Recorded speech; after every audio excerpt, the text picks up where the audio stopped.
So I am definitely not David Attenborough. I do not have that cute, delicate language that he uses, but I will say these mergansers are the most fucking adorable ducks imaginable, and there's a whole herd of them. And yes, they are wonderful little critters. Oh yeah. So that is more of the baby mergansers, and they've congregated on a rock, and some of them are with the mommy. And I'm going to see if I can get close to that rock. Good morning, ladies and gentlemen, and others who shall remain nameless. You know exactly who you are. Some of you may have noticed that I use the terms capitalist democracy and colonialist democracy or colonial democracy interchangeably. And there's a reason for that. Capitalism and colonialism are branches of democracy. And both are essentially interchangeable, except in the sense of who gets hurt in order to maximize profit for that vanishingly small class, the capitalist class. Now, one of the other things to remember is that there's something else that is part of the circle that is democracy, and that is fascism.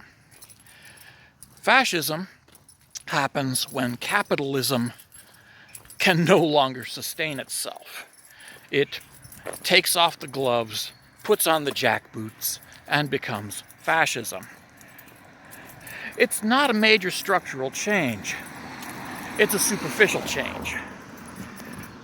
From capitalist colonialist democracy to flat-out fascism is a very superficial change.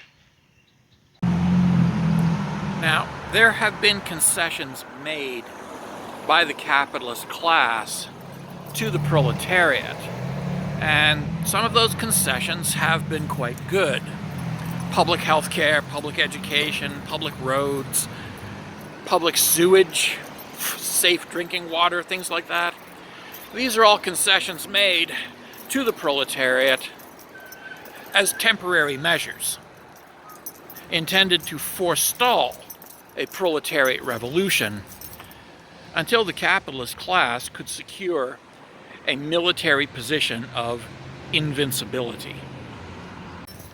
And now that the capitalist class enjoys that sort of invincibility through militarized policing and are able to return to colonialism through the various recent wars for oil that the American empire has fought,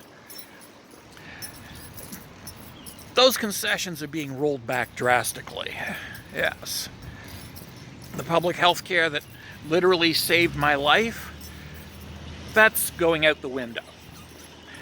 Because at the end of the day, the capitalist class sees the proletariat not as human lives to be protected, but as tools to be used and thrown away when we have outlived our usefulness. Of course, even more powerful than militarized police is the power of propaganda, which the capitalist class has learned to harness with incredible effectiveness.